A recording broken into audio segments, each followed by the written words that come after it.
So Mechanic Resurrection is a sequel to the movie The Mechanic, a movie that I have never heard of a day in my life. And yeah, as you can probably already tell by this point, I really didn't give a shit for this movie, so let's just get this over with. So we discover at this point that Jason Statham apparently faked his death at the end of the last movie, and he's just been enjoying death by living in solitary on this island of sorts. And then he runs into this woman who tells him that she works for a man named Crane, and this guy wants Jason Statham to kill these 3 people but make it look like an accident. But you know, she tries to tell Jason Statham, it's like, oh, if you don't do this, you're gonna get killed. And then Jason Statham responds basically with, I'm Jason Statham, yeah, fuck with me.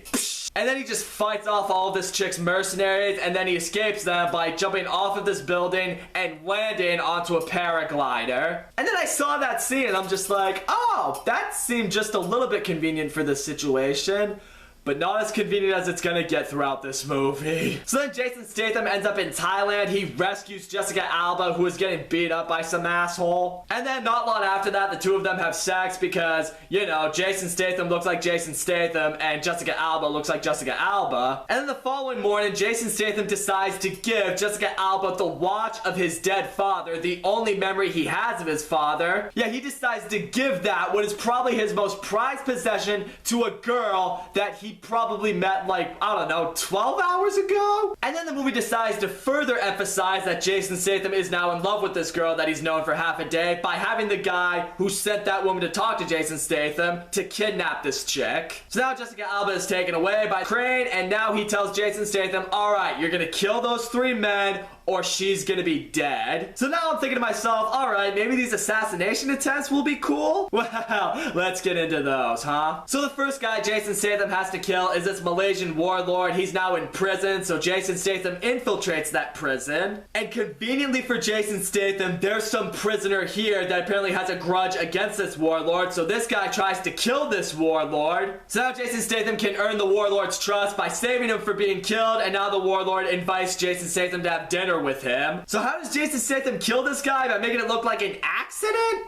By just taking a wooden pole and choking this guy out. That makes sense. Icing on the cake though, the warlord's bodyguards were like standing outside of this room as this all was going on, and when they heard the commotion, they tried to come in to see what was going on. And Jason Statham was just all like, no, no, no, the man's praying. Leave him be. And the bodyguards were basically all like, okay, it's just so unbelievable. So now this guy Crane tells Jason Statham he now has 36 hours to kill the next guy or Jessica Alba's gonna die. So Jason Statham kills this guy by scaling the building that this guy lives in, goes under the glass pool that this guy swims in every day, and Jason Statham kills this guy by taking some chemical, putting it into a drill, drilling this drill into the glass pool, which just shatters the glass entirely and sends the guy just falling to his death. It's like, holy fucking shit, this movie is pushing it. And now Jason Statham has to go after his third and final target, who is in fact Tommy Lee Jones. However, when he meets up with Tommy Lee Jones, they decide to work together against Crane, so Tommy Lee Jones has his death faked, and now Jason Statham can go after Jessica Alba. And Jason Statham does that by boarding Crane's ship and takes out just about all of his men with one pistol that he never reloads at any point during this. Not to mention the fact that when Crane's other henchmen came to look for Tommy Lee Jones' body,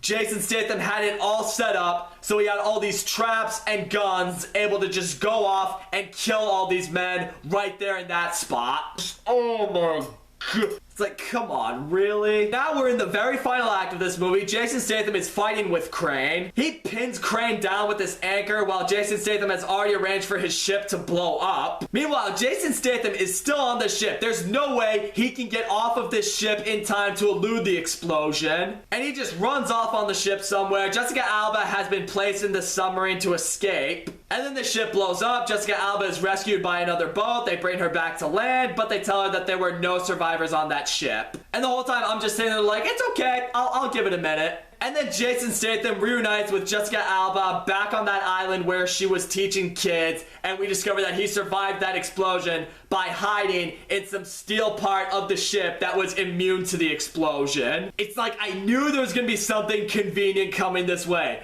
but that? And then the movie ended and I'm just like, yep, that's it, getting out of here, gone, see you later. I seriously can't even remember the last time I got out of my seat that quickly.